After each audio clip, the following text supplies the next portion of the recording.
এখন ডক্টর ইউনূস যদি এই কমিটমেন্ট রাখে তাহলে তো জামাতের এই চুলকানিটা ঠিক হয় নাই। তারেক রহমান ডক্টর ইউনূসের যে মিটিং, এই মিটিংয়ের বিষয়ে, নির্বাচনের বিষয়ে দেশের মানুষ স্বস্তি পেয়েছে, ব্যবসায়ীরা স্বস্তি পেয়েছে।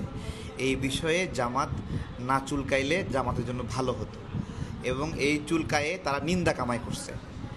চুলকালো তো চুলকালো, পরে ভিডিও ভাইরাল হলো যে জামাতের আমির সে নিজেই চেয়েছিল ফেব্রুয়ারিতে রমজানের আগে নির্বাচন করলে ভালো হয়, এবং তিনি দেখতে চেয়েছেন যে ডক্টর ইউনূস যেন এই কমিটমেন্ট রাখে।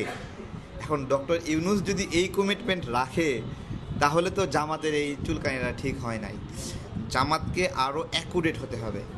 এবং দেখেন, জামাতের আমির জানুয়ারিতে একবার বলছে, ডিসেম্বরের মধ্যে একবার বলছে, ফেব্রুয়ারিতে একবার বলছে, আবার এপ্রিলে বলছে, এই তো। আচ্ছা, এখন ঘটনা যেটা ঘটছে, নির্বাচনের ডেট আপনি যেটাই দেন, জামাতের ওরা বলবে যে এই নির্বাচন ডেট দেওয়ার পিছনে আমাদের অবদান সবচেয়ে বেশি, কারণ আমরা এই ডেট আগে থাকেই বলছিলাম। এখন ওরা তো ডিসেম্বরও বলছে, জানুয়ারিও বলছে, ফেব্রুয়ারি বলছে, এপ্রিলও বলছে। আপনি যেই দিকে যান ক্রেডিট জামাতের। যেহেতু ক্রেডিট জামাতের অসন্তুষ্ট হওয়াটা ঠিক হয় নাই, ঠিক আছে। তারা যদি বিএনপির পর্যায়ে নিজেদেরকে ভাবা শুরু করে, আরও সময় আছে, দেশের মানুষ সবাই এখনও তাদেরকে গ্রহণ করেনি, ঠিক আছে। রাজনৈতিক জায়গা থেকে বিএনপি, আওয়ামী লীগ, অপরাপর দলসমূহের বিষয়ে এত গুরুতর অভিযোগ নাই। সে জায়গা থেকে তারা যত বেশি আপনার সহ্য করবে, তত বেশি তাদের এই জিনিসগুলো মানুষ ভুলবে।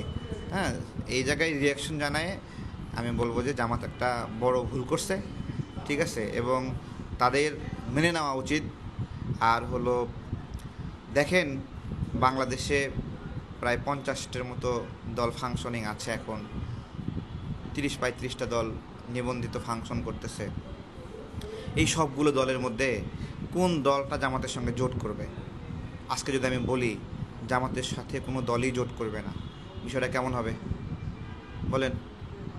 কারণ সাহস করে কেবলমাত্র বিএনপি নামে একটা বড় দলই জামাতকে সঙ্গে নিয়েছিল, সাহস করে আওয়ামী লীগ নামের একটা বড় দলই জামাতকে সঙ্গে নিয়েছিল, ঠিক আছে। অন্য কোনো দলের সাহস হয়নি জামাতের সাথে গিয়ে জোট করার, কারণ তারা জানে ওই যে মুক্তিযুদ্ধ কেন্দ্রিক ওই দিকে টাইনে নিয়ে যাবে, ওই ভয়তে ছোট কোনো দলেই সাহস করে না।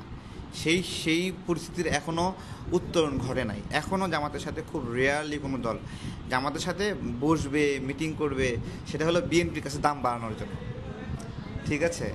যে আমি কিন্তু জামাতের সঙ্গে গেলাম এই দেখে গেলাম বললে বিএনপির কাছে একটা সিট বেশি চাইবে। এছাড়া প্রকৃতপক্ষে জামাতের সঙ্গে জোট করে নির্বাচন করবে, এরকম